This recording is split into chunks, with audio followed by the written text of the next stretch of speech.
song that was a deep message on impactful topics like this, did it just hit us at the same thing? Let me say this, because I said beautiful at the same contrast of beauty, but really respect him for standing up to these issues. Help mankind infiltrated. Wow. Lush, beautiful animals, plants, and then just desolation.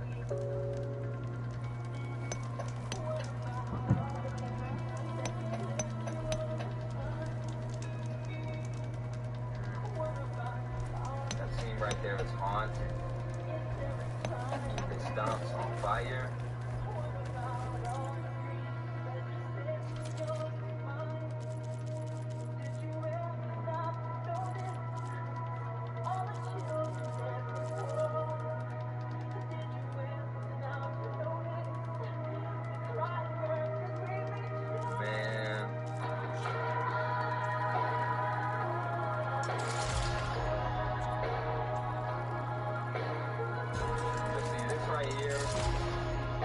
It sounds godlike.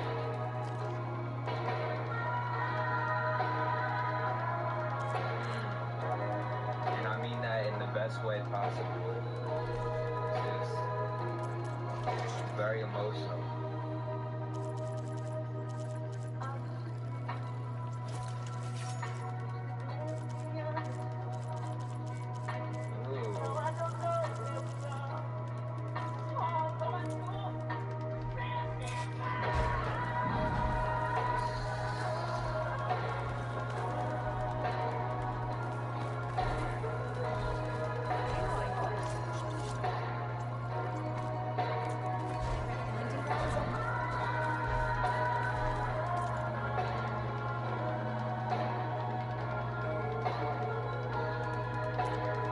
So many issues: deforestation, war, pick your hunt, animal poaching. Let me know if you change your mind. I love how the energy picked up for this second chorus.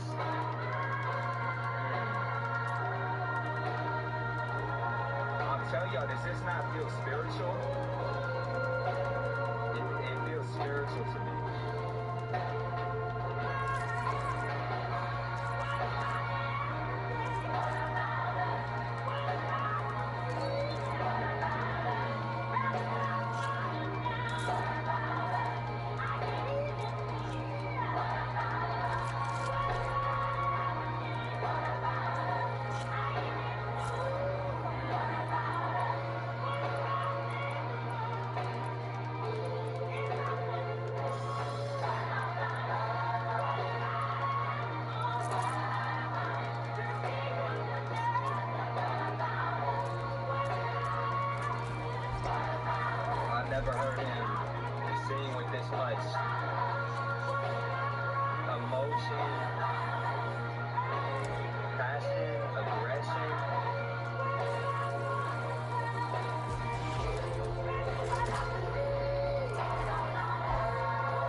Pick your hunt.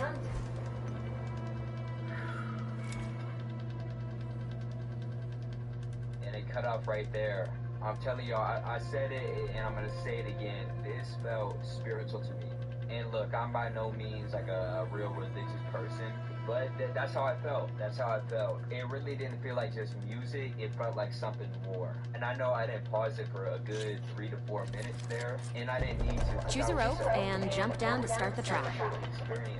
When he came off that bridge and went to the chorus, and the chorus repeated for a second time, and it like changed chord progression, and the energy in the song and the video picked up, that's when I lost myself. I wasn't even thinking about the reaction anymore. I was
Good God.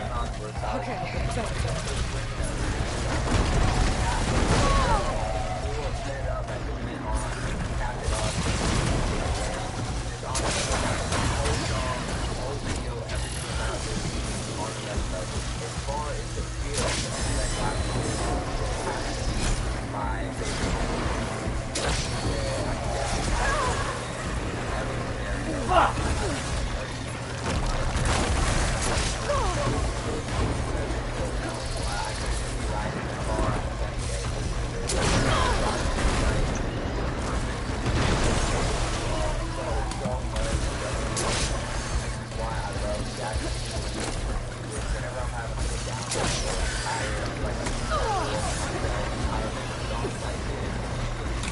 Damn it.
good at, there's always room to improve.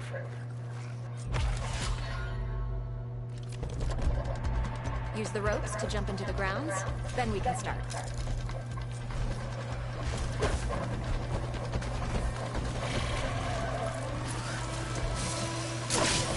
The maid.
So you didn't beat the you just have to keep training.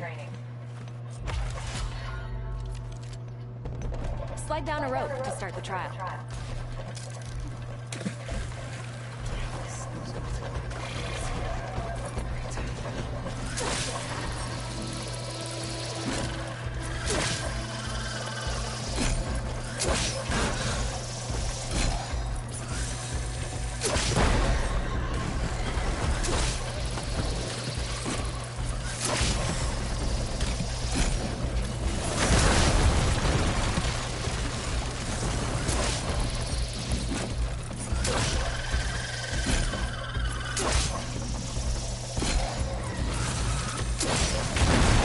What the fuck?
Your prize.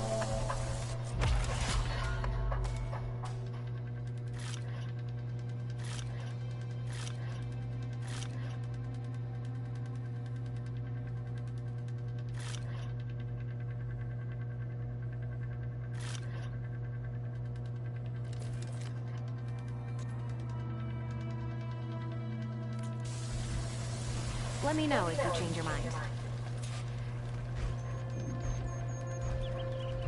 Want me to set up any traps?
I know you, Hunter.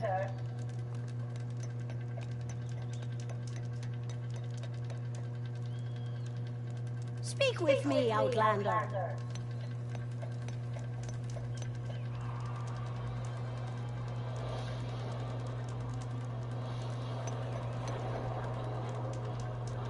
I don't bite, Hunter.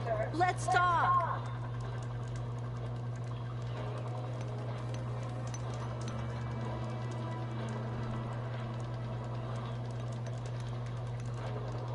Outlander, if you wish to practice for the hunt, this is the place.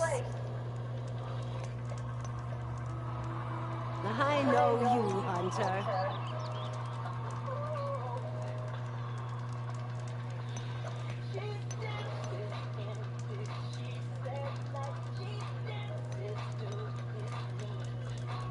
Speak with me, Outlander.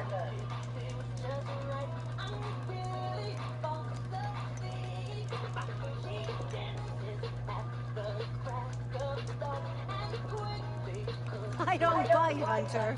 Let's talk.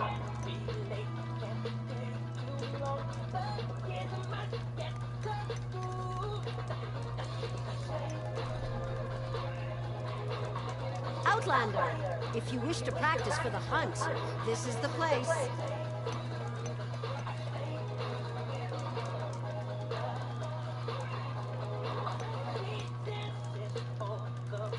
I know you, Hunter.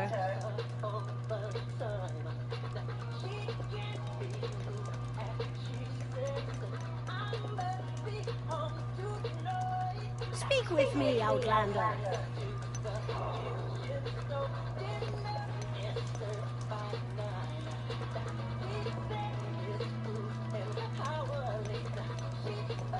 I don't bite, Hunter. Let's talk.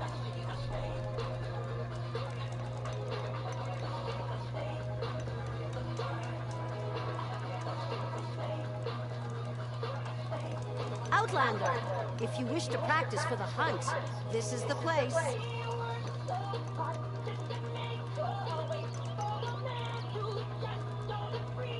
I know you, Hunter.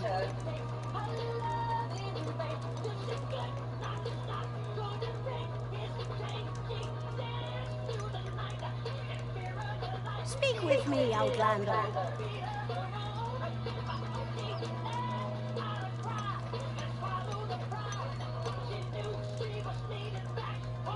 I don't bite, Hunter.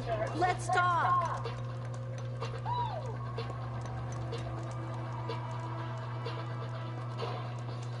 Outlander, if you wish to practice for the hunt, this is the place.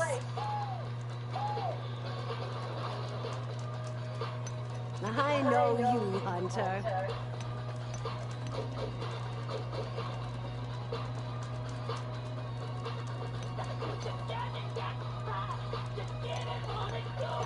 Speak with me, Outlander.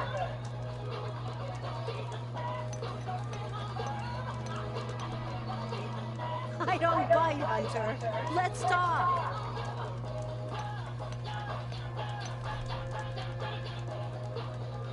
Outlander, If you wish to practice for the hunt, this is the place.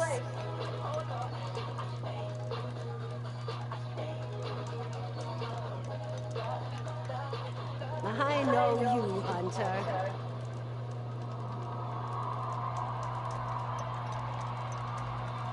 Speak with me, Outlander.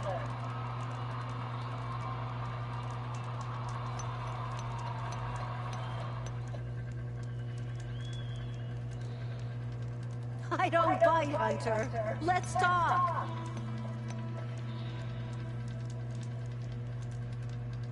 Outlander, if you wish to practice for the hunt, this is the place.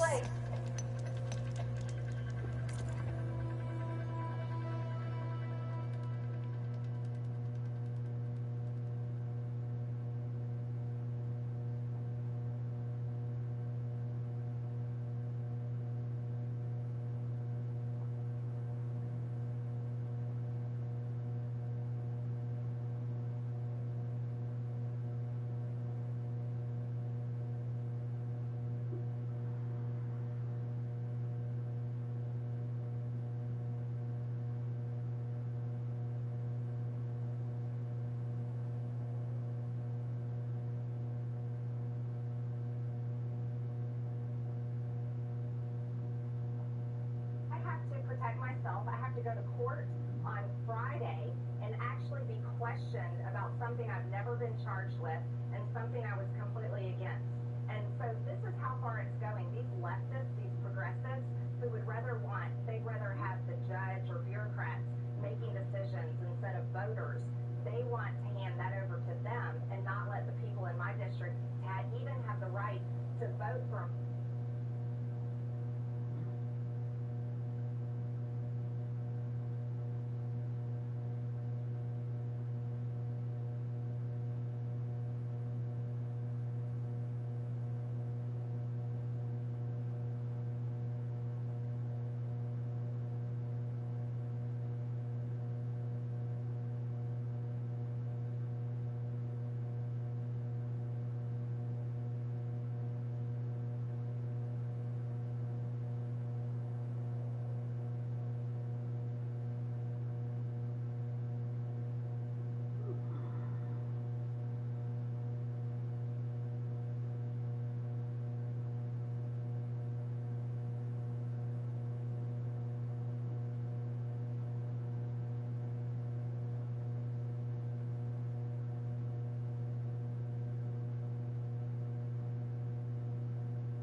the Republican Party needs to fight harder, Tucker.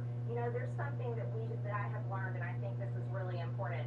If you can challenge any representative's candidacy or elected office holder, then I bet you we could round up some Republican voters who didn't like Kamala Harris funding rioters, criminal rioters out of jail, or Ilhan Omar, or Cori Bush, or Maxine Waters inciting riots. I think there's another way to play this.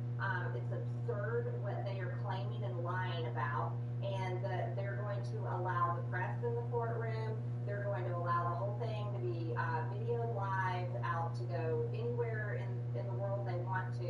And you know what that's going to look like? The Democrats and the nasty mainstream media, the ones that lie about me constantly anyways, well, they're going to be able to twist and turn and clip out any little piece they want of the horrible things that these funded attorneys are going to try to say about me. First of all, apparently former Trump lawyer Jenna Ellis has a show, which is news to me. I didn't think they gave you days off in traffic court, but I guess we learn something new every day. As for Marjorie Taylor Greene, thanks to a ruling by a federal judge, the Georgia lawmaker will appear before a Georgia state judge who will hear arguments from both her and the coalition of liberal groups seeking to disqualify her from the ballot, as that judge decides whether the Constitution's disqualification clause applies to Greene. Now, Greene had announced that she plans to appeal the ruling to the 11th Circuit Court of Appeals, but that won't happen before she appears before a state judge this week. The judge who had ruled against Greene said, quote, "This case involves a whirlpool of colliding constitutional interests of public import. Upon a thorough analysis of each of the claims asserted in this case, the court concludes that Greene has not carried her burden of persuasion with respect to this important and essential prerequisite to a demonstration of an entitlement to injunctive relief."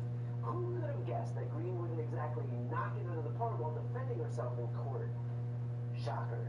Now, let's get right to the important part here, and I promise that all of those defenders of the Constitution on the right are going to appreciate this, because this comes straight out of the U.S. Constitution itself.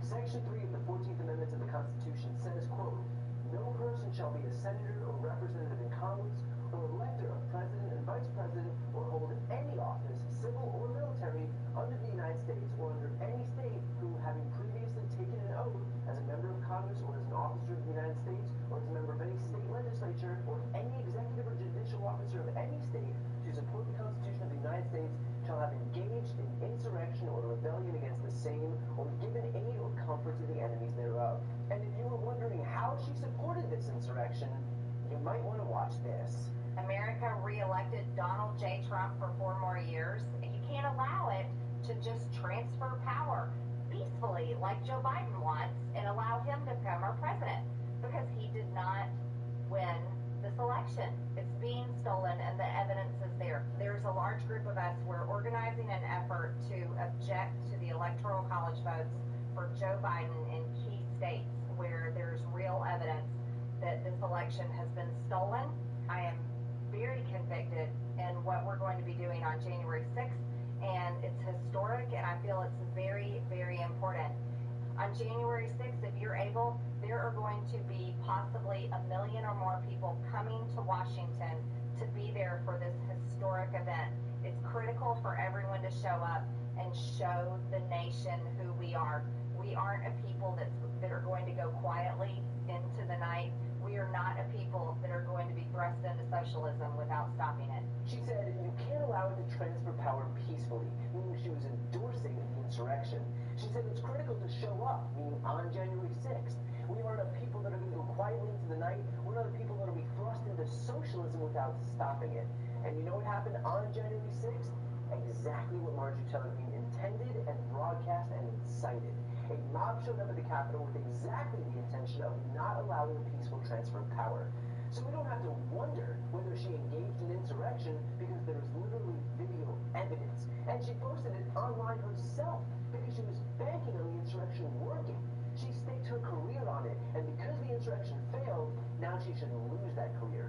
These are the consequences of her own actions, which is something I didn't think I needed to explain to the so-called party of personal responsibility. And look, I know the far-right lunatics who support her are going to look at this situation and wail about how the evil Democrats are trying to block people like Marjorie Taylor Greene from appearing on the ballot, and look how anti-democracy they are. But the fact is that this is democracy. We have a constitution in this country, and enumerated within that constitution expressly, overtly, clearly forbidding elected officials from engaging in insurrection. Marjorie Taylor Greene engaged in insurrection. In fact, what would be them that they somehow own the atrocities that were committed?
Republicans are waging war on Disney and concocting some very bizarre fictional scenarios about its characters, while a new lawsuit... Are these your hunting grounds? They are. ...in November for trying to help overthrow the 2020 election. For more on this, it's time for a closer look. You guys, as we have said many times on this show, the modern Republican Party is a collection of some of the weirdest people in the world. There's just no other way to say it. They constantly say and do weird, like when North Carolina Congressman Madison Cawthorn said he'd been invited by members of Congress to wild, drug-fueled orgies he called sexual get-togethers. Meanwhile, a Fox News host promoted what he called testicle tanning, which apparently involves exposing your balls to something called red light therapy. And guessing by his face, Rudy Giuliani was the first person to try it. I only have money for one right now. I'll be back next month to finish the job.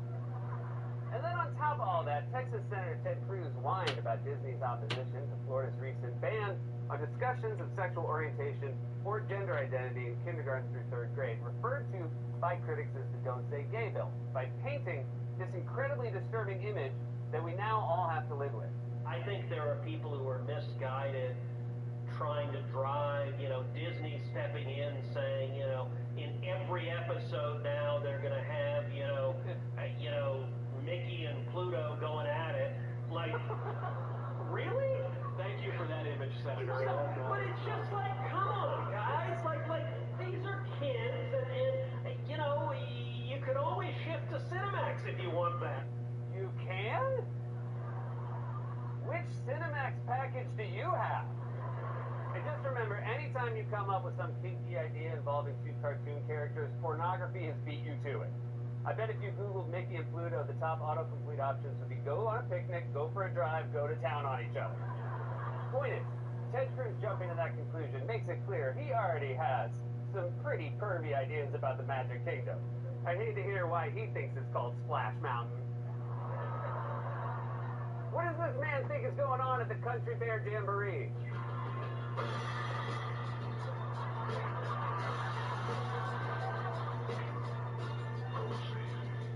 And by the way, you don't have to make stuff up. There's already some really shady behavior going on at Disney movies. Like this lady who's running some kind of weird, off-the-books mining company and doesn't even bother to learn her employees' real names. Could you stop calling me Grumpy? My name is Henry Sampson, and maybe I'm grumpy because I pay attention to the news. And now Republicans are so angry at Disney's opposition to their bigoted law that Florida Governor Ron DeSantis is moving to retaliate by revoking Disney's long-standing special status, which basically allows it to run its own governing district in the state. Florida's Republican governor putting the squeeze on Disney. Critics say he's retaliating for the company's criticism of the state's so-called Don't Say Gay law, limiting classroom instruction on sexual orientation and gender identity.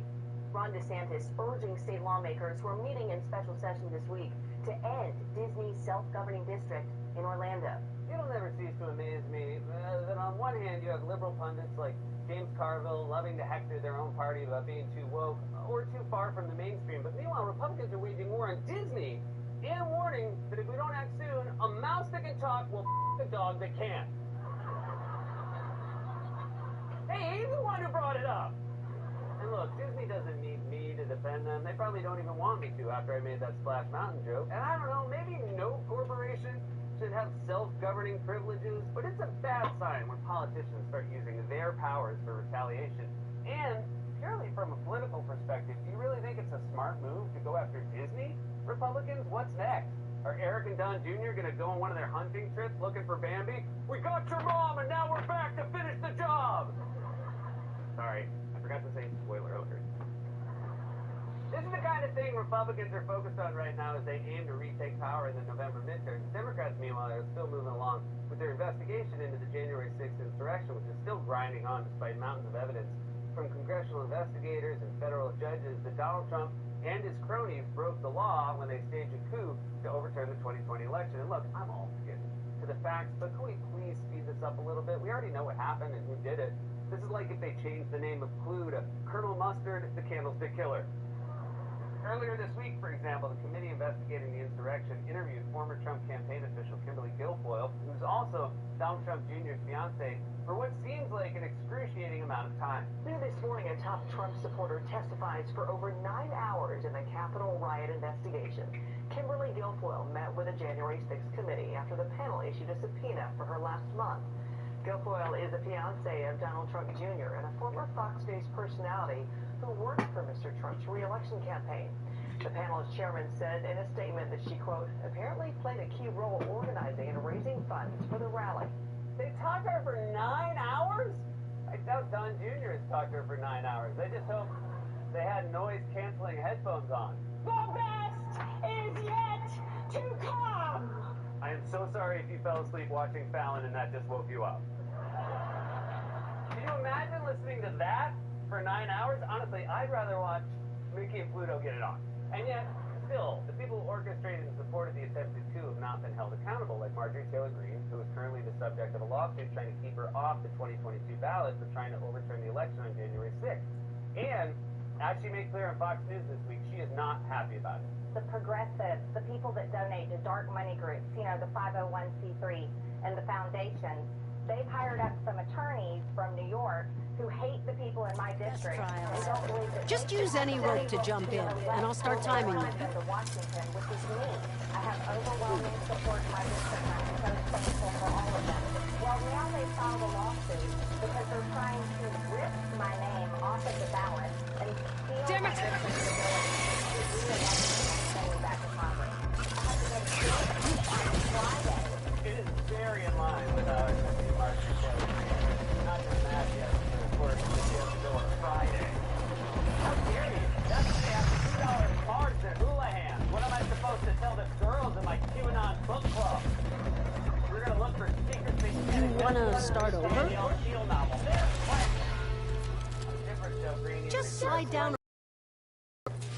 I look forward to seeing you compete. You're going to allow the press in the courtroom. Most of the You're going to allow the whole thing. You can override Video live out to go anywhere in the world they want to. And you know what that's going to look like? The Democrats are going to look nasty mainstream media, you know, the ones that lie about the Constitution rate. Well, they're going to be able to twist and turn and flip out any little piece they want of the horrible things that the conservatives and the conservatives are willing to try to say about it. I'm sorry, but anyone who still says videos, much less videos live in the year 2022, should be disqualified from Congress. You sound like my grandmother trying to explain TikTok. These teens are all just videoing themselves, walking on milk crates, and eating cereal out of each other's mouths. GOP remains laser focused on overturning elections and using the power of government to retaliate against anyone who challenges them. Meanwhile, Ted Cruz is watching Cinemax, waiting for Mickey and Pluto.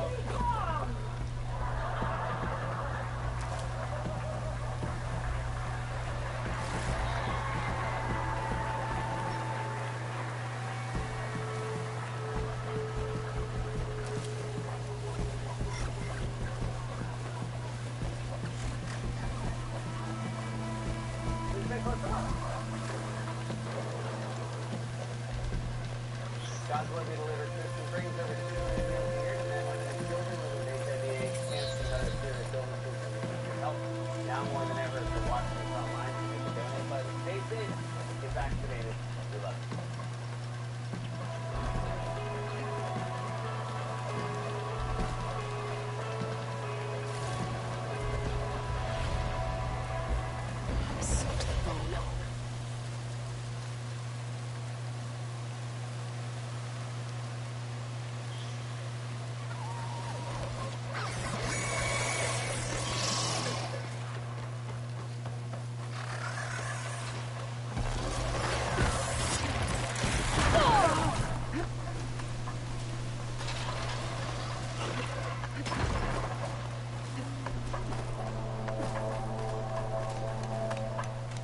I see you live up to the stories, Outlander.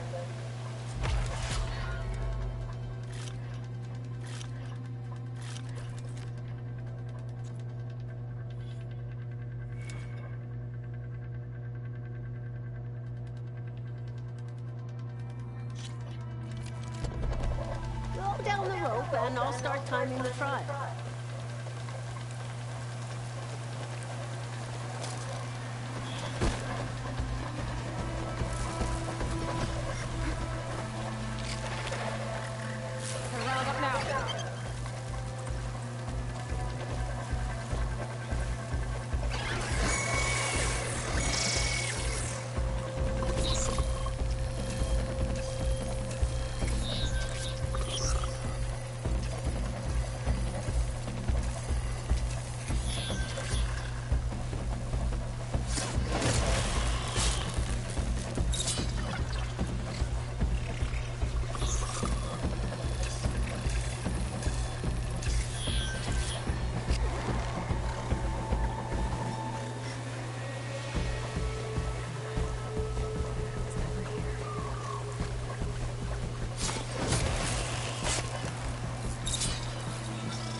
You should be proud of yourself.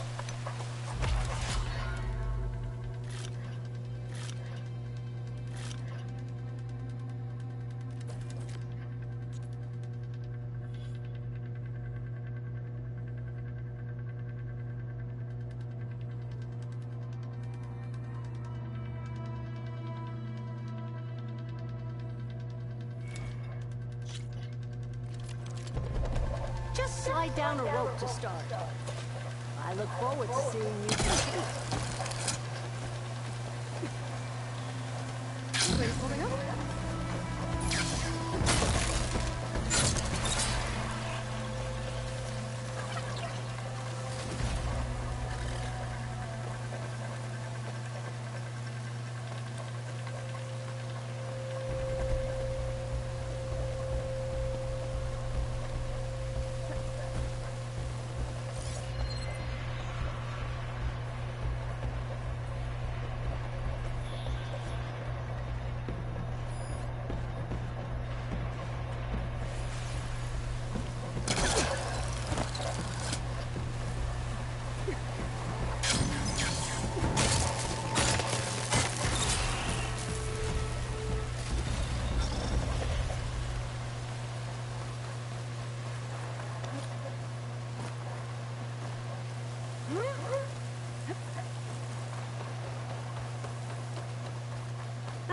You've got skills. I believe this is yours.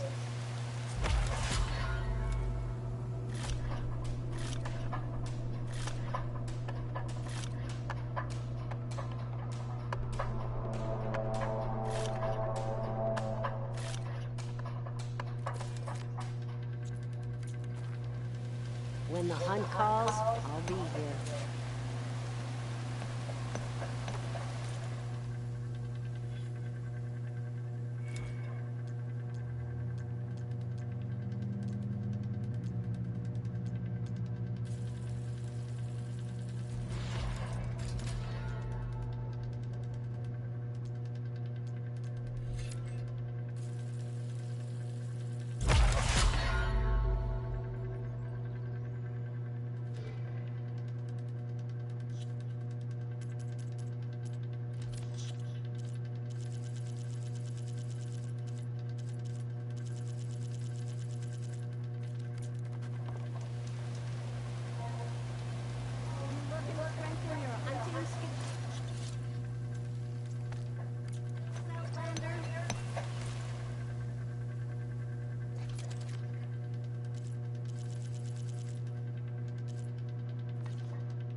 What is our first main topic today?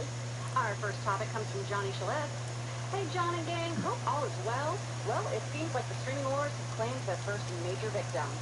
According to several outlets, Netflix has reported a 200,000 subscriber loss in the first quarter of 2022. It seems like they're thinking about offering a lower price tier with ads, amongst other things. What do you think they will do? What should they do? And do you think other companies will pay more attention to retention? Thanks, and don't have a good day. Have a great day. Aw, thank you, Free Guy. All right, yes. This was shocking. We were sitting around last night, and or yesterday afternoon, I should say, and the news headline kind of came across that Netflix's stock crashed. Like, at first I heard it was by 25%, and then I think it crashed as much as 27%. It just dropped like a rock as a result of, I believe it was an earnings call where they reported that the earnings were much lower than they were anticipating, and that while they had projected that they would gain 2.5 million new subscribers in the quarter, instead of gaining 2.5 million subscribers, they lost 200,000 subscribers. And now there are a number of factors involved with that, and we'll discuss that as we go. But for now, this comes to us from the folks over at Variety who write the following. Netflix shares plummeted to their lowest point since December of 2018 as investors reacted to the streamer's first subscriber loss in more than a decade, bringing years of booming growth to a screeching halt. The streaming service previously forecasted 2.5 million paid net adds in quarter one, while Wall Street analysis expected Netflix to add 2.8 million new subscribers worldwide in the first quarter versus 3.98 million subscribers the year earlier in the same period, according to FactSheet. Netflix lost 200,000 subscribers in quarter one overall and expects to lose another 2 million in the current second quarter, the streamer said in its first quarter 2022 earnings release on Tuesday. All right. A couple of interesting numbers here within these interesting numbers. 200,000 overall loss. Okay, that's obviously a huge thing. But there are some territories where they actually gain subscribers. They had gains in many different areas. There are two areas of their biggest losses, though. Number one, not surprisingly, Russia, where they pulled the plug on a bunch of the services and they lost apparently 700,000 subscribers there. Number two, the U.S., where they lost apparently reportedly over 600,000 subscribers in the U.S.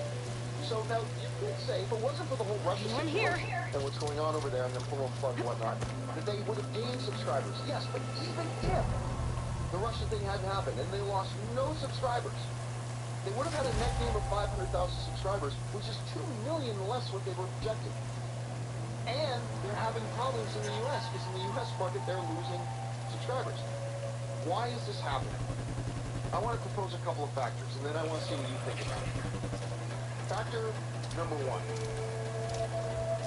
The pandemic is, we're in the waning days of it. It's on its way out.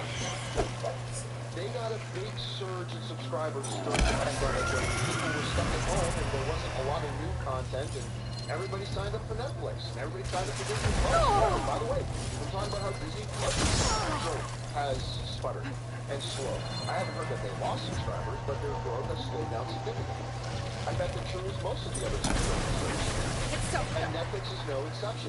Now that people are getting out of their house again, going out to other entertainment, they're working more, they're going back to their offices and whatnot, and a lot of people realize they don't need Netflix anymore. Another thing that goes into this is that Netflix has continued to raise their prices. And I get it, they're spending and have spent ridiculous amounts of money on their content. So they need to, in order to turn a profit, and just last year they finally started turning a profit. After years of being in the red year after year, and the billions and billions and billions of a deficit, they still carry a big debt load, but that's fine, they're still turning profit. But part of that is raising prices, and just a little bit earlier, this year, they raised prices again. Yes! Here! Not yet. Over there! Cut! No! $18 a month. Cut! Cut! I still propose to you that for the cost of one kid at a club, get for Netflix, $20, I propose, is still a reasonable value. But it is at the absolute peak of whatever everybody else is charging. And it's never good to hear that prices are going up. And so I'm sure that probably had a little bit of contribution to the effects as well. I also think this, and I have nothing to back this up with, this is just my own personal thought, but it's a soapbox I've been on for a long time.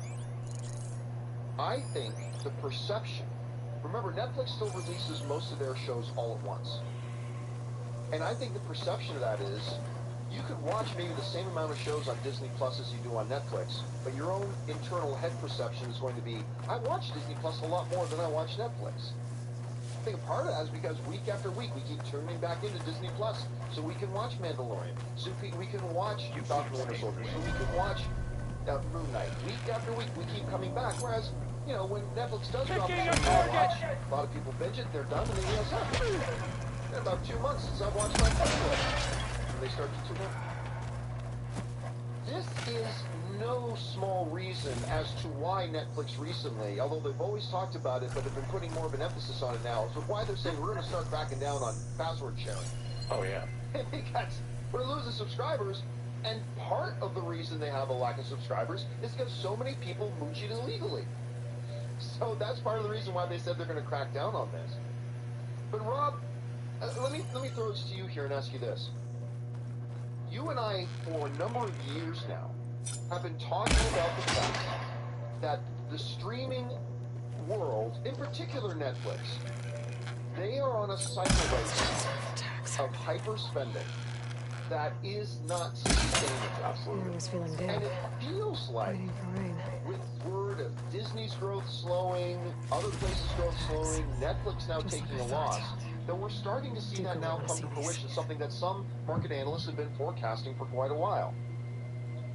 Are we seeing in the Netflix situation here just a quick flash blip, or is this a sign of a deeper, more systemic problem facing the streamers right now? Oh, I think it's absolutely the start of a deeper, more systemic problem. First of all, there's only a finite number of households in the world that are going to subscribe to TV.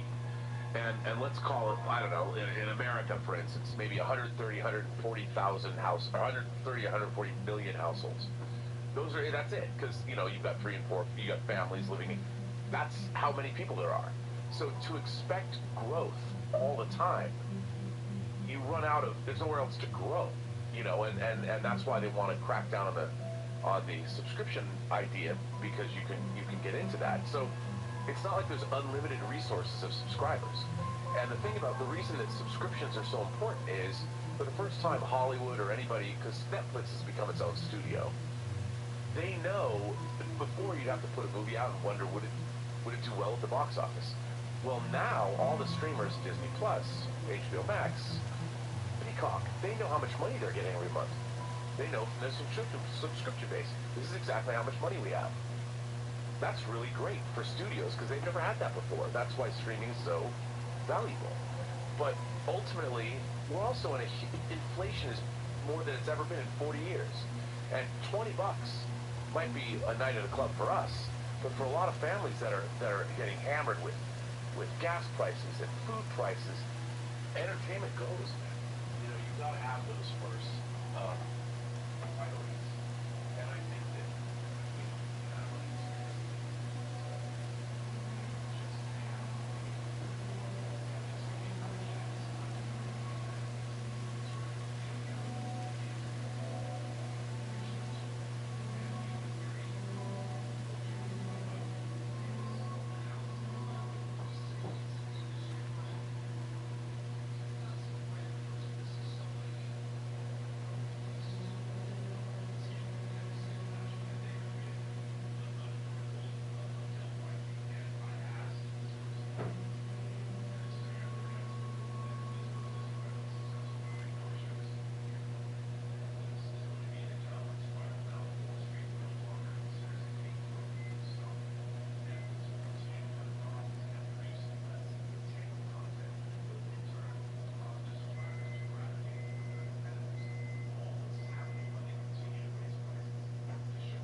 companies alive.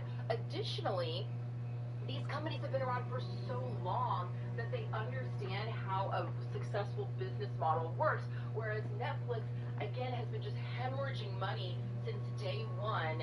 And I also look at the Netflix catalog kind of like I look at a Cheesecake Factory menu.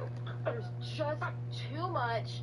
It's too confusing. I get overwhelmed.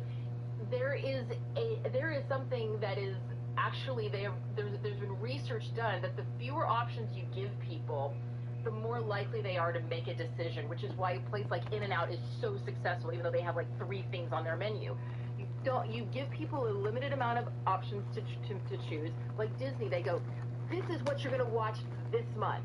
They have other options to choose from, but they really only push one thing. And John, you talked a lot on this show about how frustrated you are about the fact that Netflix never advertises. They don't promote their own content. They don't promote their own rarely, content. Very rarely. I mean, really, the only thing that I ever see them promote is Stranger Things. And I'm like, we know about that. Let us know about some of your other things. Like, Disney lets you know, hey guys, look here, bright, shiny thing. This is what you're going to watch for the next couple of weeks. And then that goes away. Hey guys, let's focus again. This is what we're going to watch this week. They're very targeted in their advertising that they let you know exactly why you want them. Whereas Netflix is like, bleh. Okay, we just vomited out a bunch of stuff. Dig through there and find something you might like. Bye. But that goes back again to the fact, Chris, what is our 5th inevitable, predictable main topic today? I wish we didn't have to talk about it. Kyle Robinson wrote this in. Hey, John, I just saw your tweet about Ezra Miller landing in jail. There's no way that this could be true, but alas, it is. The Rolling Stone stated that they were asked to leave and allegedly threw a chair at a woman. In the immortal words of Mrs. Carr, for why? I see no reason for WB to keep them in the Flash any longer. What is the likelihood of WB addressing this? There's no way they can let this die down. All right. So, yesterday, me, Ray, and Rob go out to lunch.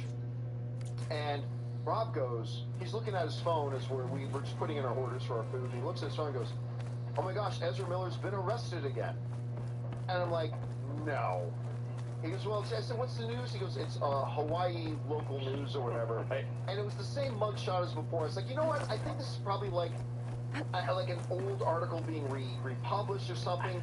He couldn't possibly be arrested again. And it was great because our waitress that knows us there, she chimes in, she goes, oh, no. They reuse mugshots all the time. Yeah, we're like, okay, all-knowing, all-seeing waitress. Thank you for that. So, yeah, they're like, he said, no, can't. And so I jumped on my phone and I started looking at some of the other sources, like, oh my God, he got arrested again. Dude got arrested again. Look, this comes to us from the folks over at Variety wrote the following. Ezra Miller has been arrested for a second-degree assault in Hawaii less than 4 weeks after the Flash and Fantastic Beasts star was arrested for disorderly conduct and harassment in Hilo, Hawaii. Miller was arrested early Tuesday morning after an incident at a private residence in Paho. Patrol officers responded to a report of an assault that occurred at a get-together in the Leilani Estate subdivision in Lower Puna. According to the Hawaii Police Department, Miller allegedly became irate after being asked to leave and threw a chair, striking a 26-year-old woman on the forehead, resulting in an approximately half-inch cut. The woman refused treatment for the injury. So, he's at a get-together. He clearly was already acting like an asshole because he got asked to leave, so something was obviously already happening. And when he got told no, or when he got told and asked to leave, he decided to pick up a chair and he threw a chair. Now, it does not say, I'm just going to put this out there, right? It does not say in the report that he specifically and intentionally picked up the chair to throw it at this girl with the intention of hitting her in the head. He may have. It doesn't say he didn't.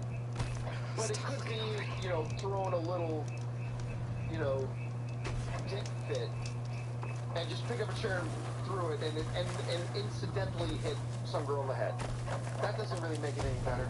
But I just want to say, for the record, that the report isn't super clear on that. The bottom line is this.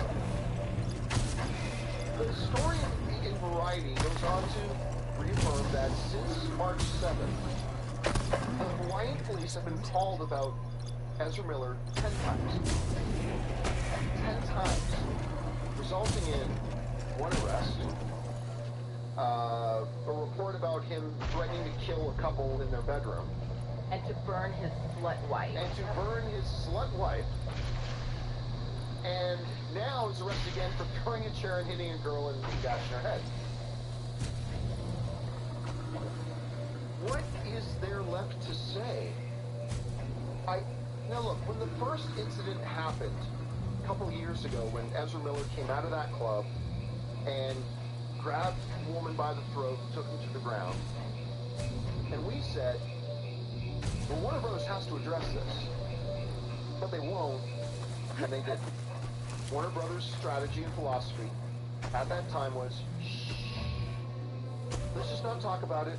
We'll drop a new trailer for something and everybody, the dumb lemmings out there of the world, they'll just forget all about it, they'll overlook this. Which is, it's strange because that's the exact opposite of what they did to David Ayer's Suicide Squad and Zack Snyder's Justice League. They had a lot to say, they interfered, they changed things around, and they're like, we gotta do this, we gotta do that, and yet they allow the Flash to get away.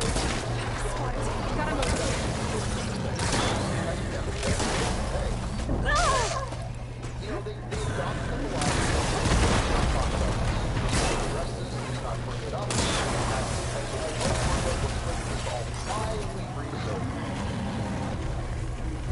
Then the second thing happened. Nothing from Warner Bros. I mean, I wasn't expecting to come out and say we're firing them. Yeah, we hear this movie, we're concerned by what we're seeing.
cares about him. Somebody needs to step in and find out what's going on, bro. I mean, do you need some help? Can I be here for you? What do you need? You know, he's going to being invited to people's houses, having a nice afternoon, and then freaks out. I mean, I don't know what demons are consuming him, but clearly some are. And I think first and foremost, I hope he gets the help that he needs.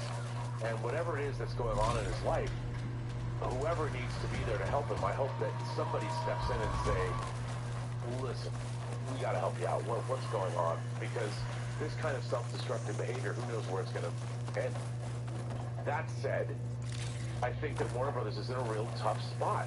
I mean, unless they're going to help him go through, I don't know if it's, I don't know what he needs, but whatever it is he needs, if he can get that help and come out of it and apologize and repent or whatever, maybe he could save this film. Look, I really want to see the Flash. I've enjoyed him as the Flash. I've loved him as a performer since We Have to Talk About Kevin, and I loved him in Perks of Being a Wallflower, and I liked him as the Flash.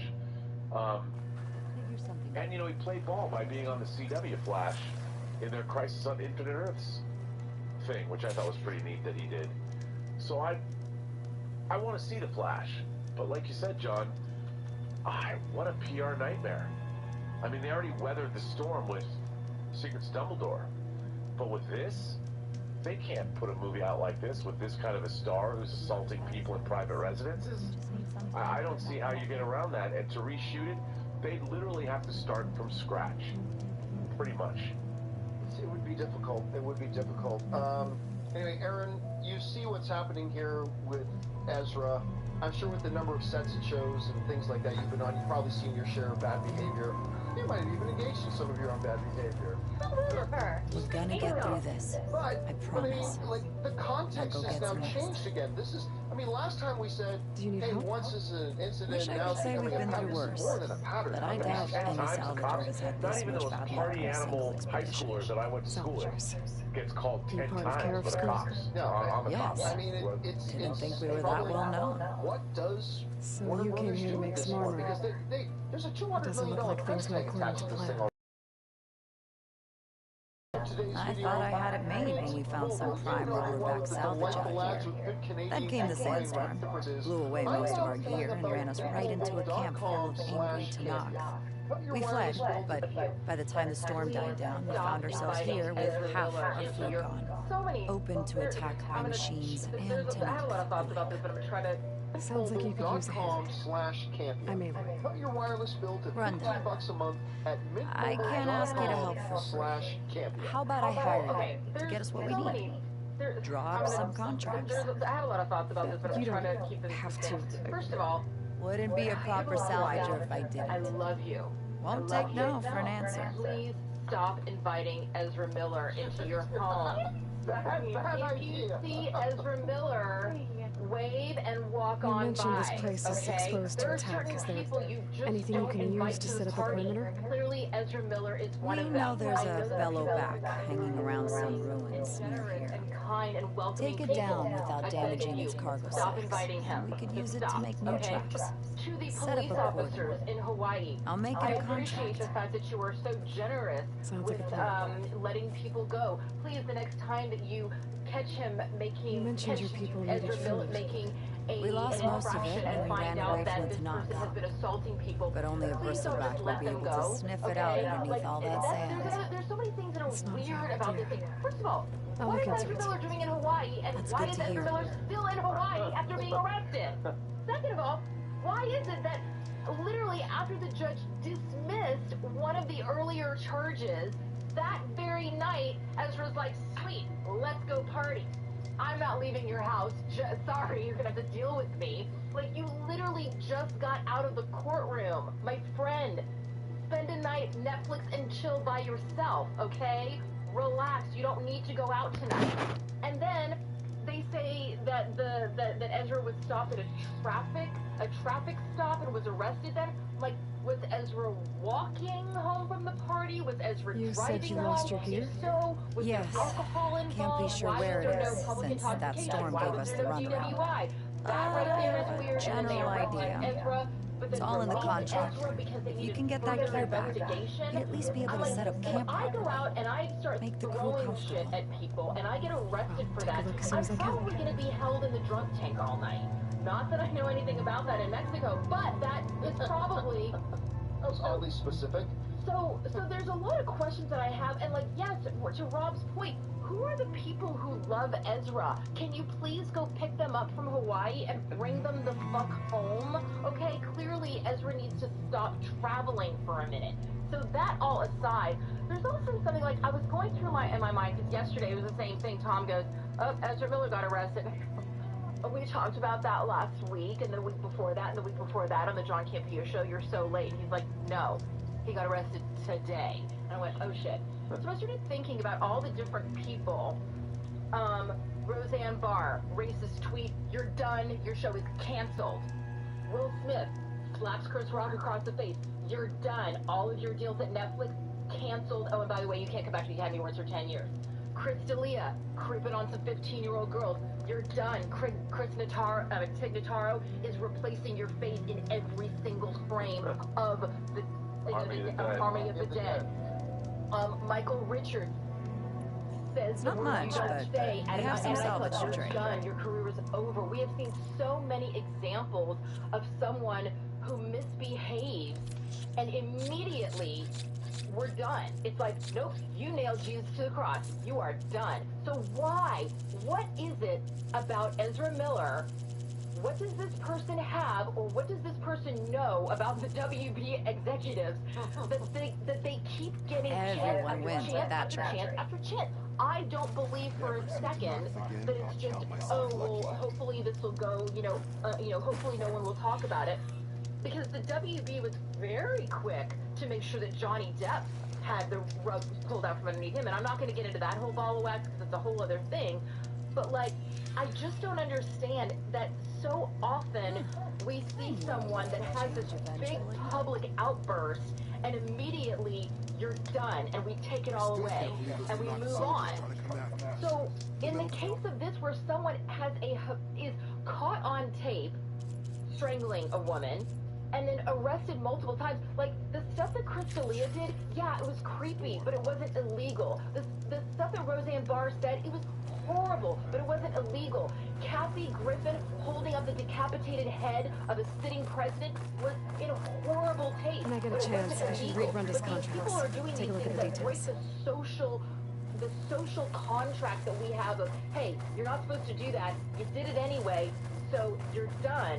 But yet here we have Ezra Miller, who's not just breaking social contracts of going out for a nice dinner party and throwing shit at people's heads, but is also getting arrested for it. It's actually breaking the law. And the WB not only takes no action, but says nothing. See no evil, hear no evil. And yes, you do have time to replace him, okay? Because they had less than a year before Army of the Dead came out, and Chris D'Elia had a pretty significant role in Army of the Dead. Wasn't the star, wasn't Dave Bautista, but Zack Snyder was like, not in my movie, called up Tig Notaro that minute and said, we're redoing every single thing, and spent millions of dollars to do the digital replacement of Chris D'Elia's face with Tig Notaro. Can it be done? Yes. Will it be expensive? Absolutely. Does it mean that the movie might have to push? Sure. But it is a $200 million film, and it is Ezra Miller is the Flash. Not Ezra Miller, we're going to ignore their bad behavior, and we're going to, the Flash will, running from the authorities through multiple universes. Right, like, you can't, well, and this should have been done before. The fact that this has gone on so long, when so many other people in our industry, this would have been, and I have my own theory, but I'm not going to say it. But I just go, you know what? Somebody at the WB, I don't know, does Ezra have, a piss tape of you? Because this is crazy pants. This is crazy pants that this has been let to go so long. They have to be replaced, and it has to be done now. Something's got to be done. Look, just going back to one of the things we were talking about before, that there is now a new person in charge. As of last week, there's a new person in charge of Warner Brothers, and then hopefully they will do something about this. Because, look, even going back to something like AMC and Collider days, and this made me very unpopular. But in the NFL, they have a saying called protect the shield, protect the brand, right? Don't do something that's going to embarrass the company. And Literally the shield. And so there were a couple of times at AMC and Collider when we had a couple of our team members were getting involved in doing some things, whether it was on social media or whatever, and there were several times, and everybody saw me as a big bully. I didn't give a fuck. I had to bring them in my office and say, you are embarrassing us. So you either stop or you go find somewhere else to work.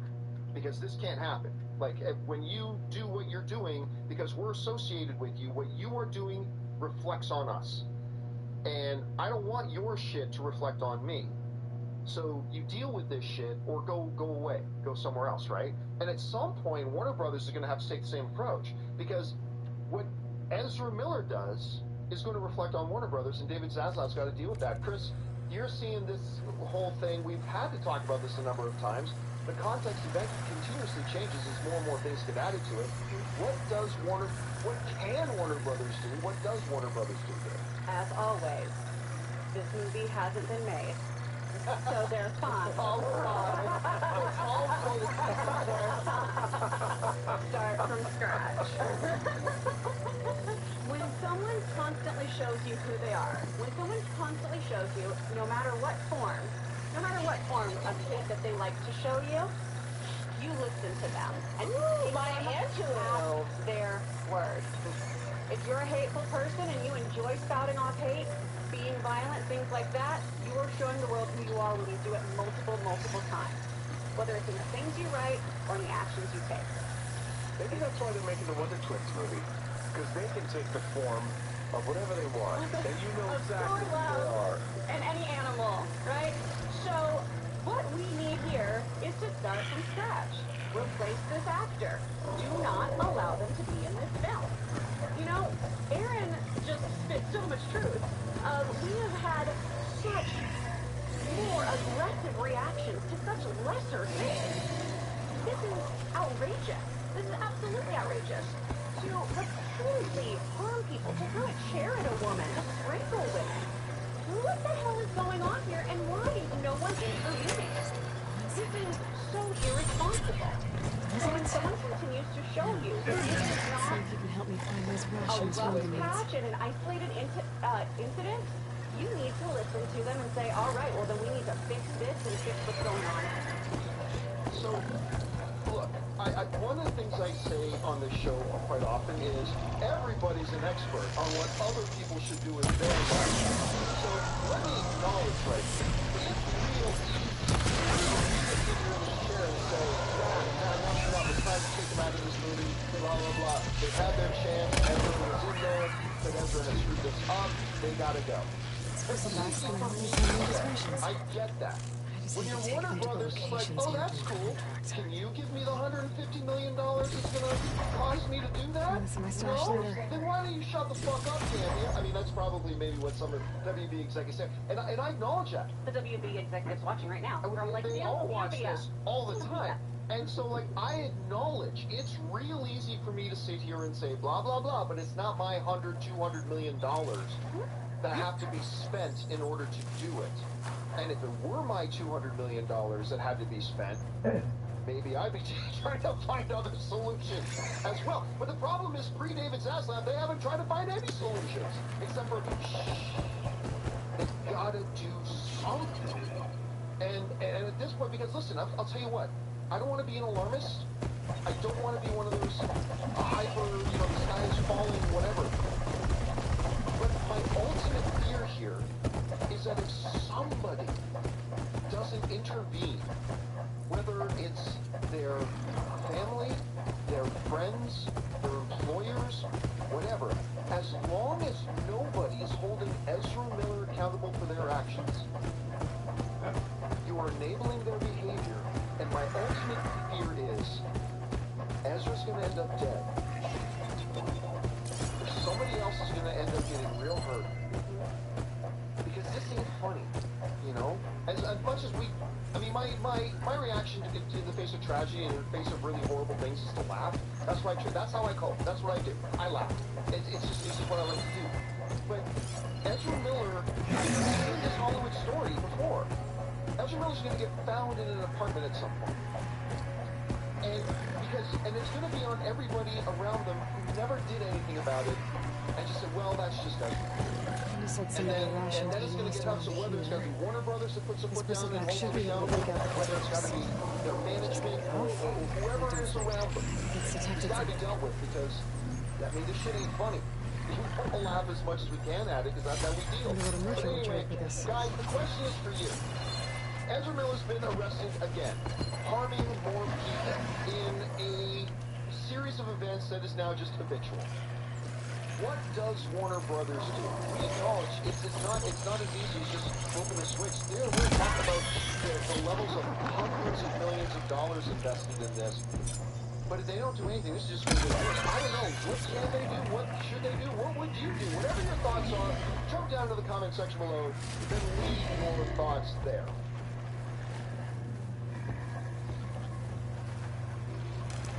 Looks like I found something. Thanks for the help, man.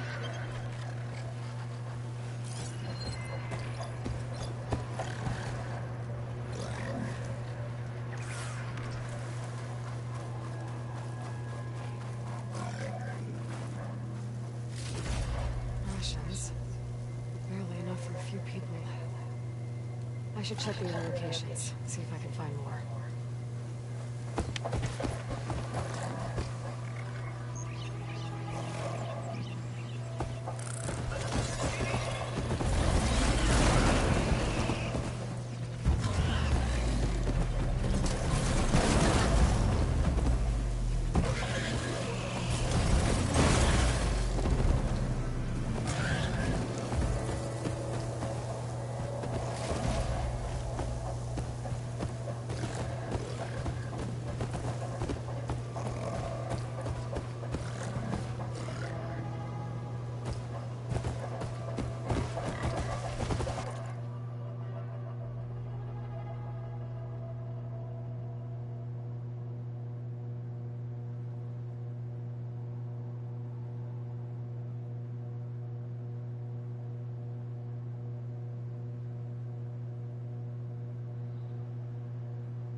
Okay, here's some malpractice. We're going to talk about this for a second.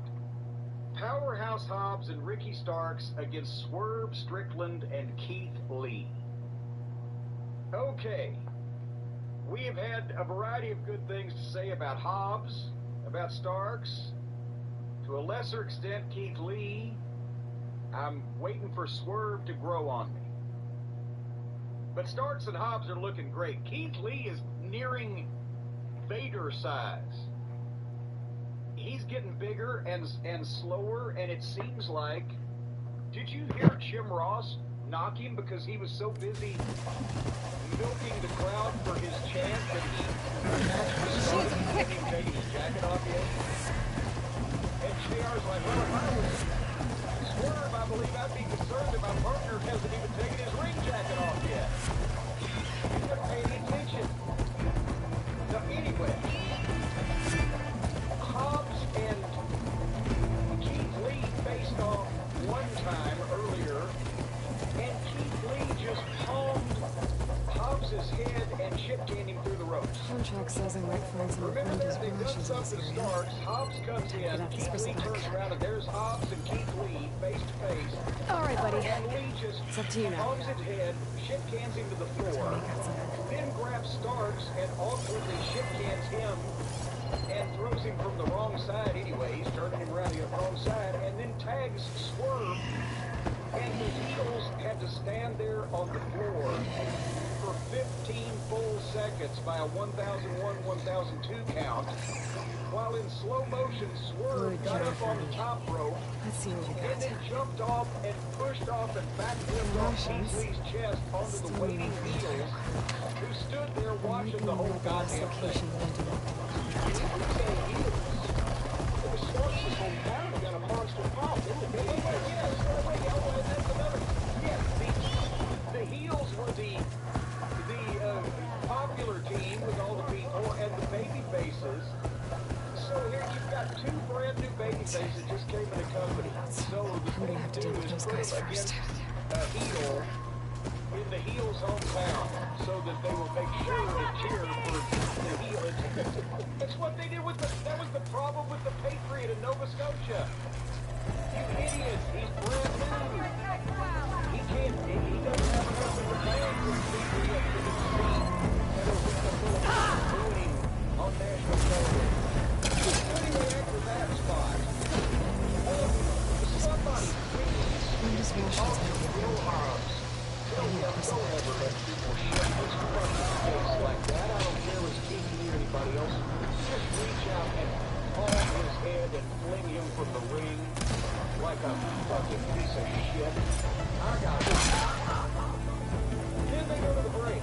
Then all the heels heat was in the break. When they came back, there were horrible simultaneous old tags to Lee and Starks where the partners were just laying in their respective corners, reaching up and tagging them. And then Keith Lee sold more for Ricky Starks than he did for Hobbs through the whole thing. It was a sloppy match that made little sense. They treated Hobbs like a flunky. That's what I wrote. And then Swerve tosses Starks into the ring after he's done some kind of move. Did you catch this one? So imagine this. Hobbs is on the apron in his corner. Keith Lee's on the apron in his corner. Swerve throws Ricky Starks in the ring. Swerve gets up on the apron in the heel corner with Hobbs. Everybody throws. Hobbs is looking like Martin right here next to me. Which direction did you go? Fucking Swerve is looking like, why are you here? This is where I have to be to do my move. And the announcers are saying, well, is Swerve trying to lull or con Starks into coming in? They didn't know. And then finally, Hobbs goes to grab at him. Swerve, after Hobbs goes to grab at him, Swerve jumps down, grabs Hobbs' feet, jerks him to the floor, and then gets back up and falls over the top rope into a spear by Ricky Starks. So the only place that this idiot could figure out how to do his fancy spot was right next to Will Hobbs, so Hobbs got shit on again and wiped out to get him out of the way. I couldn't figure out how to do this from any other corner of the ring.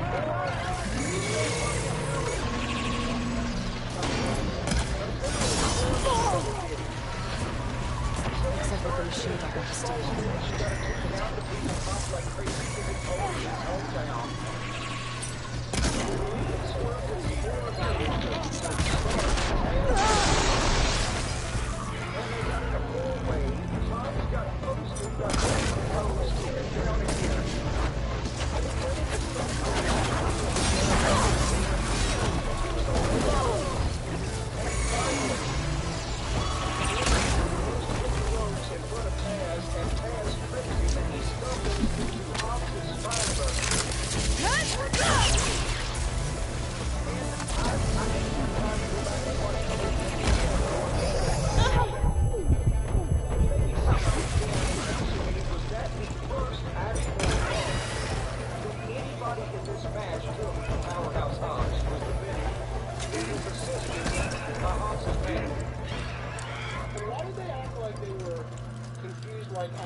saw a lot of himself, young self, in Powerhouse Hobbs, and he was a big fan of Powerhouse Hobbs. That's right, yeah. Okay, I've Brenda's worked rations with should him be many around times. here. I've I need to been find in the one. locker room with him in the UNO Lakefront Arena, same building.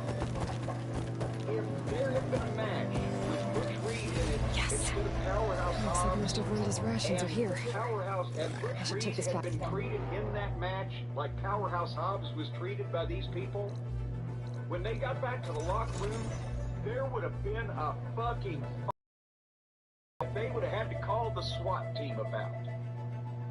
He would have told well, he wouldn't have gone for any of it to begin with. But let's just say it had of, and it happened that way.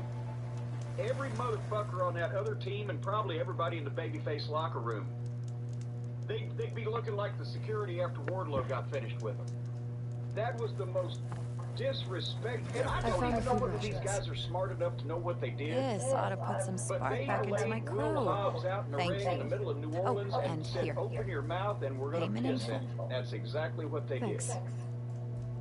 And Watts would have fined everybody in the match except Hobbs for burying Hobbs, and then he would have fined Hobbs twice as much for allowing himself to get buried without fighting back and doing something about it. So there you go. I can't add too much to that other than from the moment they came out there, Hobbs and Starks are stars. And they're great, and they're good in the ring, getting better, at least in Hobbs' case every day. Not that Starks isn't, but he's been wrestling, I think, a little while longer. Yeah. I just wish they were used better. But these two guys, especially Hobbs, every time you see him, he looks like he's in a little bit better shape, not drastically better. His work gets better. The little bit of promos we've seen have been good.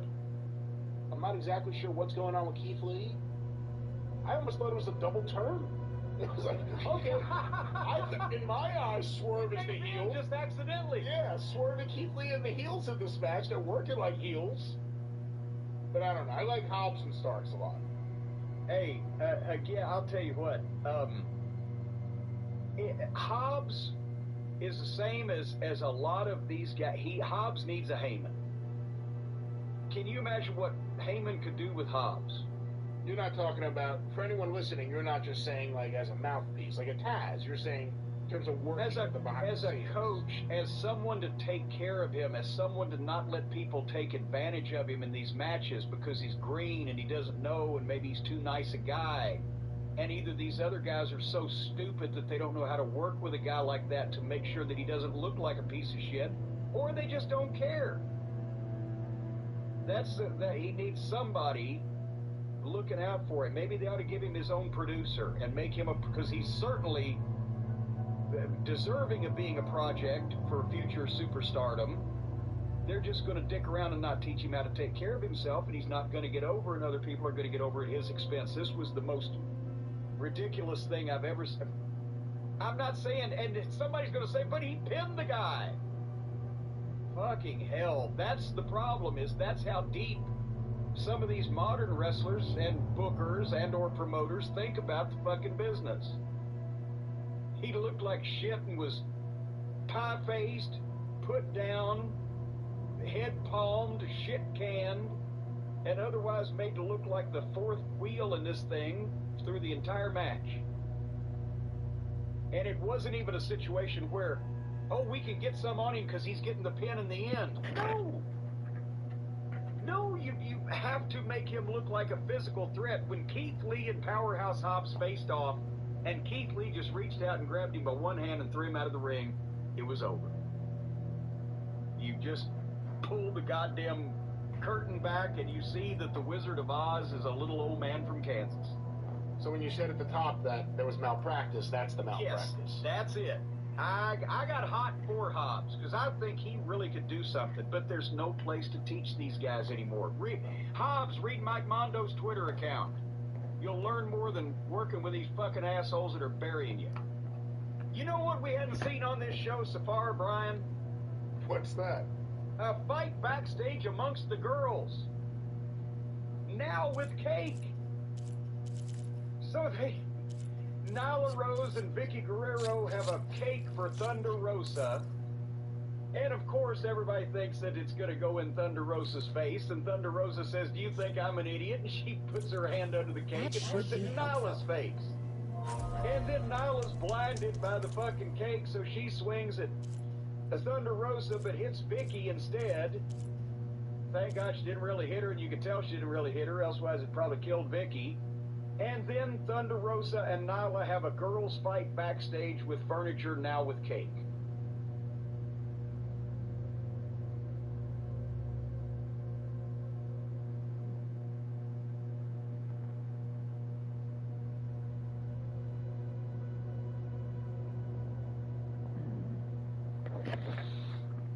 Is he on? So what the fuck's his deal? He always sounds like that. That's Warrior. There you go. Well, that was the Ultimate Warrior biography.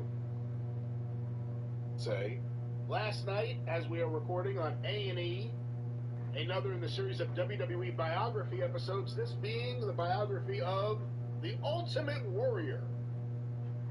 Oh, well, I see why that A&E made the move to jump in front of the dark side of the ring and change the A&E changed their original schedule so that when they heard what Dark Sides was, so they could get their Warrior show out first. And I see why they're wanting to try to whitewash a little history here with Mr. Warrior, with portraying him in a positive, motivational light the week before Dark Side of the Ring tells everybody what they already know about what he was.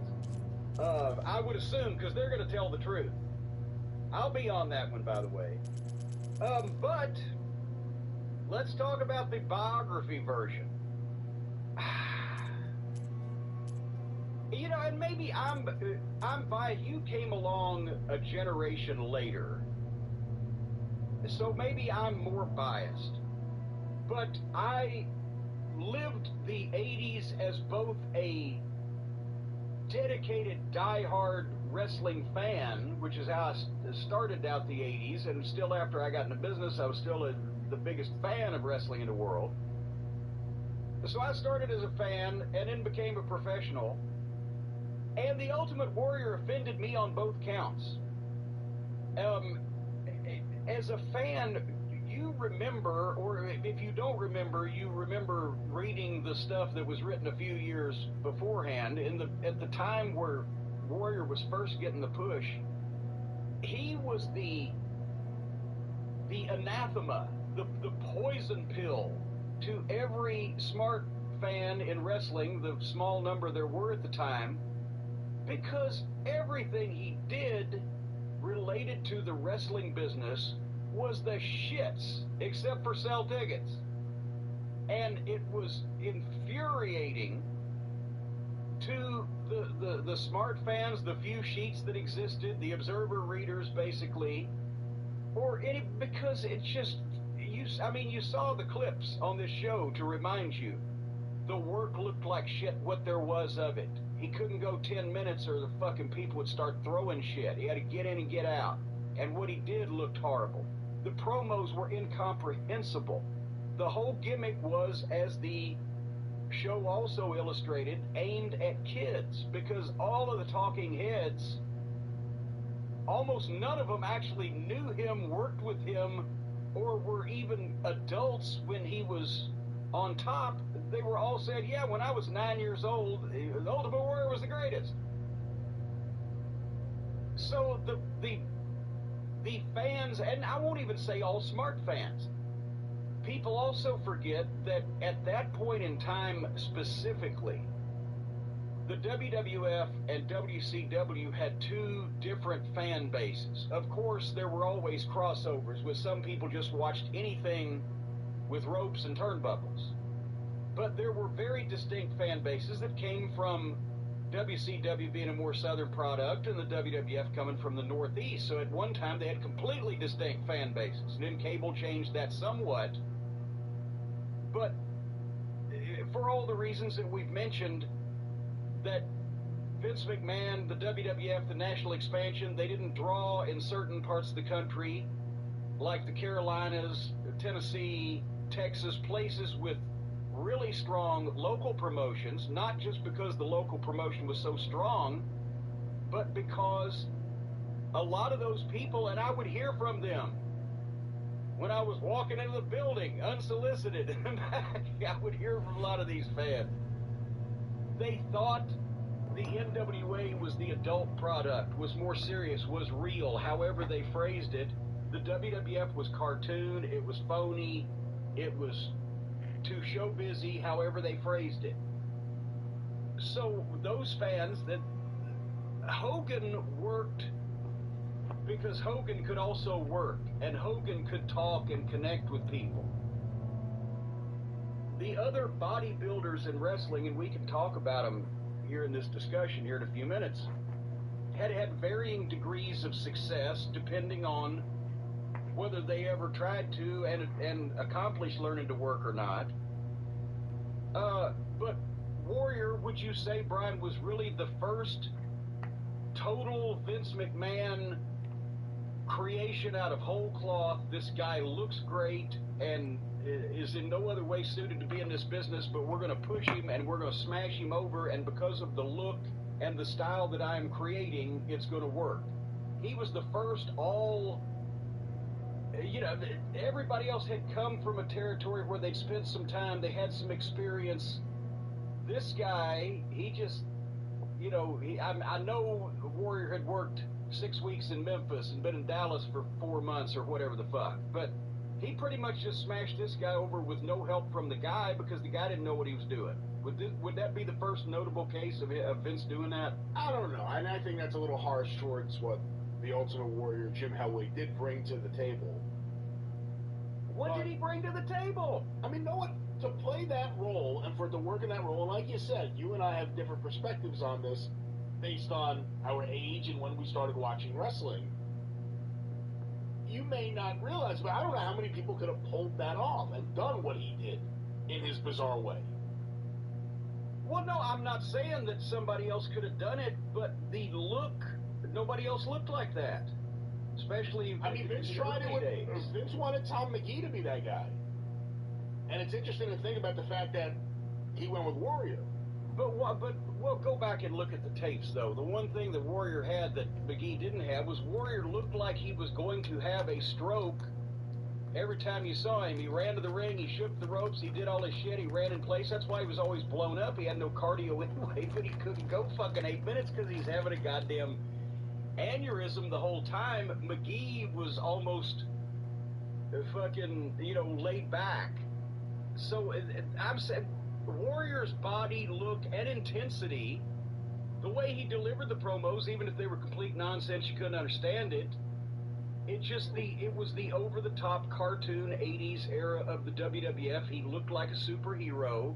He acted that way that not even no grown man ever acted like, but also no fucking crazy wrestler had ever acted like. Because only in his mind did any of that shit make sense. And I've said it before, it's like when Jimmy Valiant was handsome Jimmy Valiant as a babyface, his fucking promos, if you wrote them down and read them back, didn't make a lick of sense. But because he said them that way, they got over because it sounded like something he would say. I'm just saying the whole thing with Warrior was the look, the body, the physique, and him looking like he's going to have a stroke all the time. And Vince smashed it over, had every top guy in the company not only put him over, but put him over quicker than they put over anybody else, including and up to Andre. And it didn't last long because it wore thin. Because go back and look at the history of bodybuilders in wrestling. They've been around since the days of the bodybuilders, but the ones that learned to work. And I mean, Don Fargo was a competition bodybuilder before he got into wrestling. And at various points in time in his life, you could see it because he trained down and do whatever. But when I get a chance, I should read Wendy's contracts. Take a look at the details. Then you got guys like Magnificent Zulu that we've talked about. Had to go from place to place because he looked like $1 million, but he was a shits. Once you saw him 3 times, like, fuck. But they gave the Ultimate Warrior nothing. But that's the other thing. It's not like they gave him the title. And again, different perspective. I was 10 when he got the title. they gave him the title, and then whatever excitement an Ultimate Warrior fan had over that title win was gone pretty quickly because he had no heels. He had no one to work with. They brought back Rick Rude. He had just beaten Rick Rude the year before. Even though he had a haircut, it was still Rick Rude. There was no one for the Ultimate Warrior to wrestle. The WWF at the time, just like they did with Diesel and other people, as soon as he got the title, all of a sudden it's a different Ultimate Warrior than the one that won over the fans. But he had no one. Look at 1990 WWF is a rough year. That ball back run dimension should be close by. I should look at the contract just to be sure. There's not a lot there for Warrior. He doesn't get a lot until 91 when The Undertaker shows up. Hey, on the flip side of that, would you want to work? Everything's sticking. With the Ultimate Damn Warrior? this heat. Oh, I'd love to. No, I wouldn't. But anyway, that's what I was going to say is the fan, the dedicated fans, traditional wrestling fans, they were like, what the fuck? And guys in the business, that's where really the concept of who Vince, what look you had to have for Vince McMahon to hire you and push you in the WWF was cemented. And a lot of guys that were never going to look like that, but were fucking talented, resented that, obviously. But also, that's when everybody either started trying to look like that, or guys got into business basically because they already looked like that, and that's where we had to go through that several years of just insanity with everybody that's ever lifted a weight.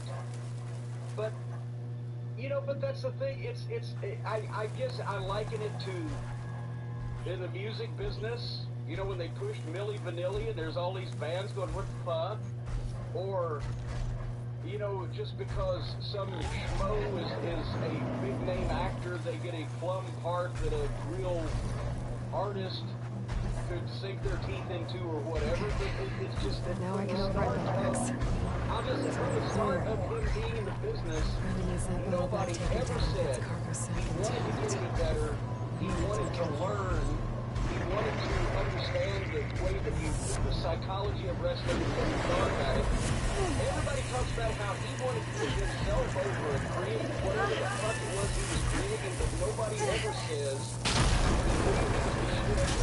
they say the opposite. He thought he knew everything. We can almost show him that he was longer than credit. That's just for the shit. Couldn't tell him.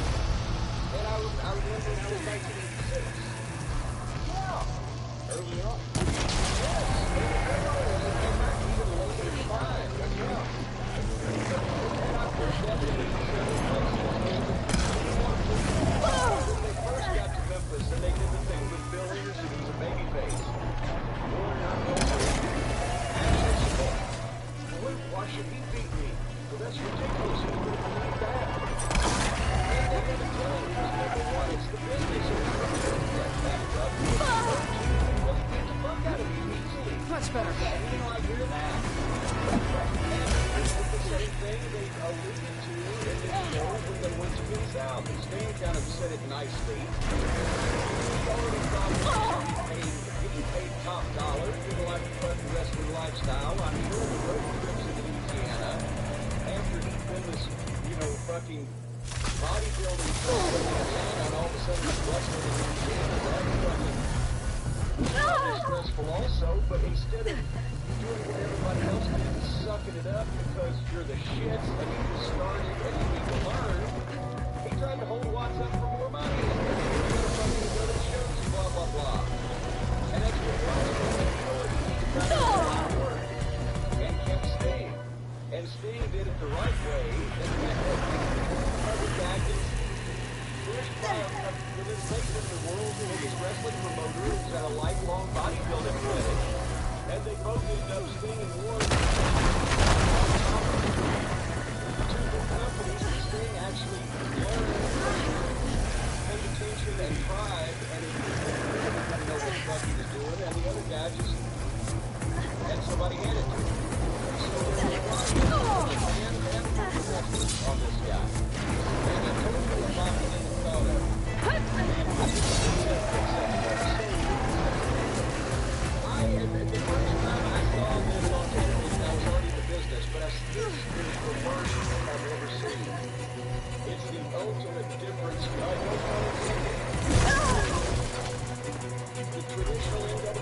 about pro wrestling and just FWF high school cartoon bullshit.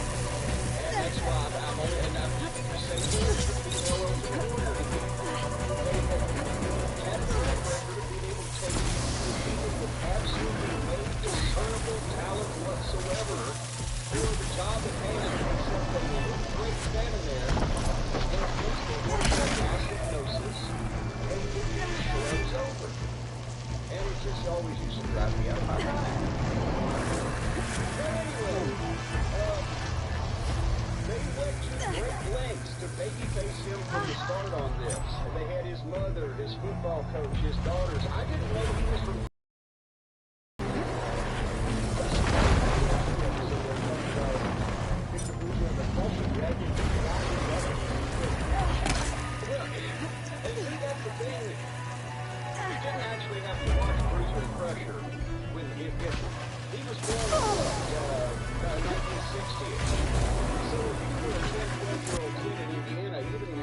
ever see a wrestling program on TV ever to know and hear Dick the Bruiser and the Crusher.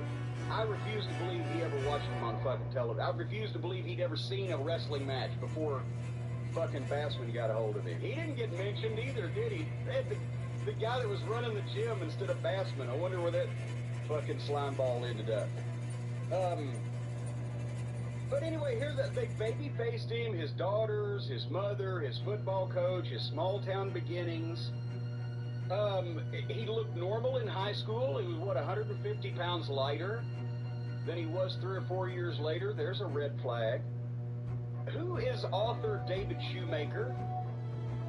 That's the fucking guy from the Andre the Giant documentary that was just making stuff up. But saying it like he was an authority, like you did here, and he knows what he's talking about. He was the guy who said Andre toured the territories as a heel attraction for the baby faces to beat. Don't we know every person of any note that has written any type of book about wrestling? Yeah, pretty much. Okay, so if this guy hasn't written a book about wrestling, then what does it make a difference if he's an author of fucking classical Middle English poetry? Why is he on a goddamn biography of the Ultimate Warrior? Well, apparently he did write a book years ago about wrestling. What? I don't know, he had some kind of character, I think he's like the Masked Man, and he was on like a podcast on, I think it was Bill Simmons, that was and it's very easy to say he has credibility. He's a famous guy that might necessarily want to talk about it in a podcast, didn't like it enough to learn it about it.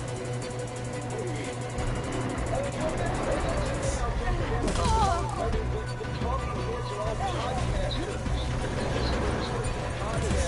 authors, comedians, and they're all fucking 40 years old, and every single one of them was a kid when the Ultimate Warrior, and then shit stains somehow ended up on this. You realize that not only was he not in the office, wasn't even working for the company until the Ultimate Warrior came back in 1996. And he's talking about his 80s run. I was actually sitting there and thinking about the timeline and trying to think if he would ever have been around the Warrior other than 96. And he wasn't even on the writing team yet in 96, was he? No. Well, no, he was writing the magazine. Right. So he was there and he would have had interaction, but not until 1996, no.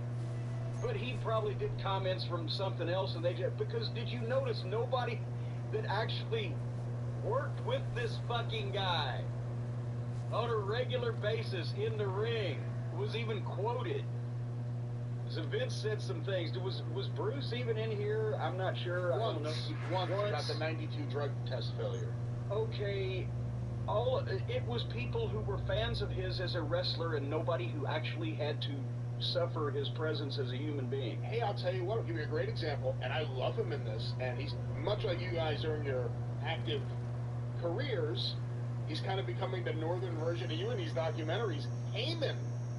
Paul Heyman was great here. I can't think of when Paul Heyman would have ever had any interaction with the Ultimate Warrior.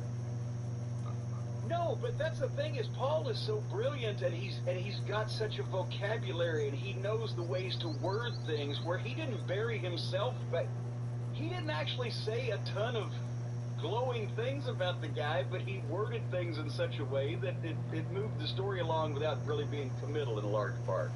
And he could focus on whatever was good and magnify that rather than, go through it. But yes, but Paul is doing a good job, because obviously he'll sit down and prepare some things to say about whoever the fucking person is that they're addressing. But no, I can't imagine he would have had any interaction with Warrior, except, I don't know, did Warrior ever go to Studio 54 when Paulie had any of those press parties, or? No? Well, there you go. So Warrior gets a bodybuilding fetish in high school. And am I the only one, when they started showing all the covers of Muscular Development magazine in the 70s and all those bodybuilders, and seeing what he went from to what he wanted to look like, because not only when you put on 100 pounds or more, not only is it an obsession, and there's means in which to do it that aren't healthy, but it just, come on.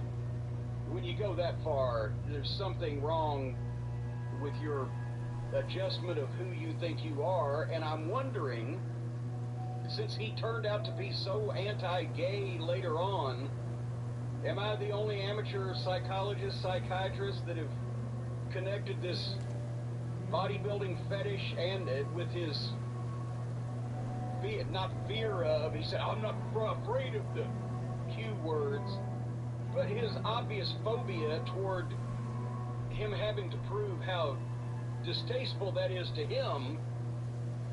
He thinks he don't protest too much? Is there some fucking Freudian thing going on there? What do you think? I'm not going to play Sigmund Freud here and try to guess. I will say he was certainly very into his own unique style of masculinity. Like, it's like kind of, I once read something somewhere where they said Tom Cruise walks into a room and he finds the guy who's like the most charismatic, and he just starts behaving like him because he wants that reaction. And with the Warrior, I think he just kind of had in his head, because he didn't have that male figure based on what you're hearing in his biography, like, he kind of in his head had a certain way he thought men behaved, masculine ways, and that became part of his thing. I don't know. I'm not going to accuse. I think Harry White was into bodybuilding. I can't. Well, I'm not saying no. Now, see, now you're conflating things. Harry, you can be into something without being fixated on it and fucking changing your whole life around about it, even if it's an unhealthy exercise enterprise. He moved to California to be a bodybuilder, a professional bodybuilder. Hey, let me put it to you this way, because here's the way I can relate to it. If someone who thought very little of professional wrestling saw your magazine collection when you were 17 years old, 18 years old, any of our collections, they'd be saying the same thing. My father walked into the room once when I was dubbing a Memphis video in the middle of the Fabulous Ones in a barn, chewing on hay to the Gap Man. My dad thought I was gay for years because of that. Because you can't explain it. I'm making a copy. Let me just tell you one thing. Those pictures sold to a predominantly female audience like pussy on a troop train. We couldn't keep those things on the fucking tables of them in the hot tubs in the barn and the fucking straw in their mouth with their blue jeans opened up and everything. Well, anyway, my point though was a lot of people would probably look at people like us, professional wrestling fans, and see some of these magazine covers of wrestling magazines and think the same thing. So I don't think it's fair. All right, but he's definitely on steroids by 18 minutes into this thing, and he's gained 150 pounds.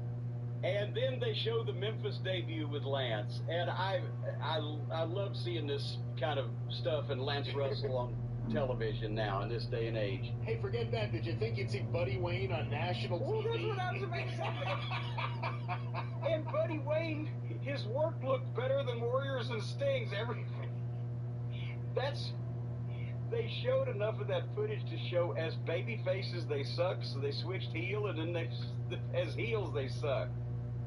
And I've told that story before when I came home Christmas of '85 and watched them go 30 minutes with Lawler and Dundee in Louisville, and it was fucking brutal. And every one of the boys was watching, laughing. They weren't laughing 2 years later when those two schlubs are making $1 million a year. But anyway,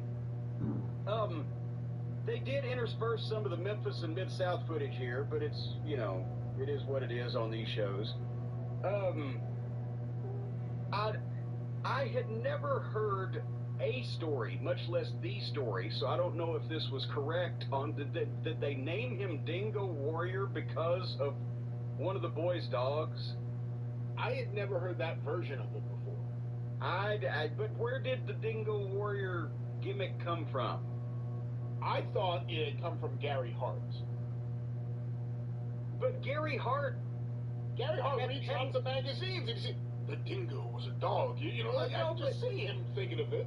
But Gary hadn't been doing that much LSD since he left Australia. So why would they announce the Dingo Warrior from Queens, New York? All of this was true. From Queens, New York, that's the funniest part of the whole. Yeah, I mean, or were they ribbon Hellwig? But why would Gary Hart be, you know, involved in because he was his manager, because they thought and that's the thing, he was a heel, but the people started cheering him just because he didn't know how to work and he did impressive shit. And he's even got Gary Hart as his manager, and the people are still going, Dingo, Dingo. Well, first of all, they interspersed the clips of him as a heel and him as a babyface. They really didn't do any justice in terms of a chronological history of the Warrior, right? The clips were jumping back and forth all throughout the documentary, but especially in Dallas. Mustache, no mustache, heel, babyface. You can certainly see Gary Hart's eyes. This guy shows up. He's just thinking, oh, if I could just latch onto this guy, you know, where can we go? But that didn't work. Was that one of the times? Why did they get him? Was that like the Billy Jack thing a couple years beforehand? If one of the boys was either hurt, was that after Kerry's wreck? It was after Kerry's wreck, because, or at least right around the same time, because it would have been the summer of '86 that he got there. Yeah. See, yeah, that's generally they would try. Remember, that's how Billy Jack came in '84, because Kerry was up for and almost got a part in a movie, but then he didn't get it, so he came Rocky IV. So he came back, and then Billy Jack left, and then every time that one of the boys would go down, they'd try to find some impressive babyface physical specimen that they could do something with. I don't fucking know.